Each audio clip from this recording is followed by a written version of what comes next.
বলে অভিযোগ করেছেন ঈশ্বরদী উপজেলা ও পৌর সংগঠনের নেতৃবৃন্দ। সোমবার দুপুর 2টার দিকে পাবনা প্রেস ক্লাবের ভিআইপি অডিটোরিয়ামে আয়োজিত সংবাদ সম্মেলন এমন অভিযোগ করা হয়।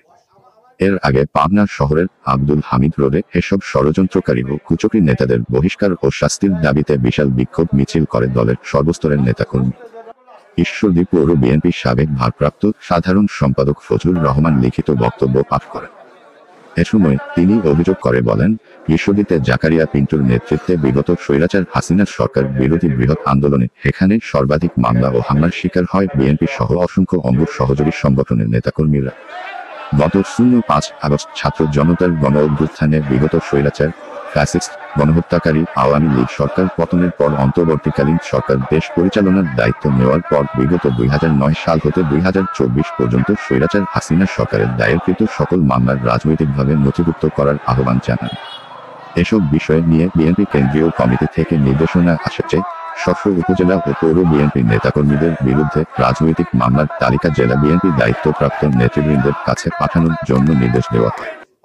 সেই অনুযায়ী আমরা ঈশ্বরদী উপজেলা ও পৌর বিএনপি এবং সকল অঙ্গ সহযোগী সংগঠনের নেতাকর্মীদের নামে দায়েরকৃত সকল মামলার নথিপত্র যাচাই বাছাই করে সর্বমোট 32টি রাজনৈতিক মামলা হিসেবে নথিভুক্ত করে পাবনা জেলা বিএনপি দায়িত্বপ্রাপ্ত নেতাদের হাতে দিয়েছিলাম।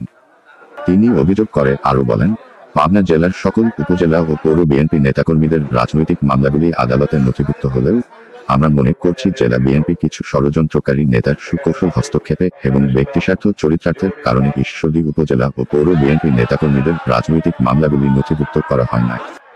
উপরোক্ত মামলাগুলো নথিভুক্ত না হওয়ার বিষয়ে অবগত হওয়ার পরে পাবনা জেলার বিএনপি দায়িত্বরত নেতৃবৃন্দের কাছে জানতে চাইলে তারা কোন সদুত্তর দেন।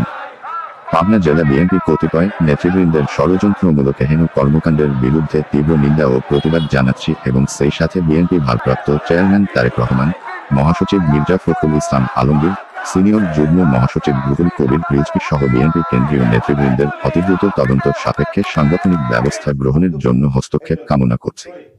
এ সময় উপস্থিত ছিলেন ঈশ্বরদী উপজেলা পৌর বিএনপি অঙ্গ সহযোগী সংগঠনের নেতাকর্মী ও জেলায় কর্মরত ইলেকট্রনিক ও প্রিন্ট মিডিয়ার সাংবাদিকবৃন্দ। সম্মানিত সাংবাদিকবৃন্দ, গত 12/1/2025 তারিখে উপরোক্ত মামলাগুলো নথিভুক্ত না হওয়ার বিষয়ে অবগত হওয়ার পর পাবনা জেলা বিএনপির দায়িত্বরত নেতৃবৃন্দের কাছে আমরা জানতে চাইলে তারা কোনো সদুত্তর দিতে পারে নাই। পাবনা জেলা বিএনপির কতিপয় নেতৃবৃন্দের ষড়যন্ত্রমূলক এহেন কর্মকাণ্ডের বিরুদ্ধে তীব্র নিন্দা ও প্রতিবাদ জানাচ্ছি।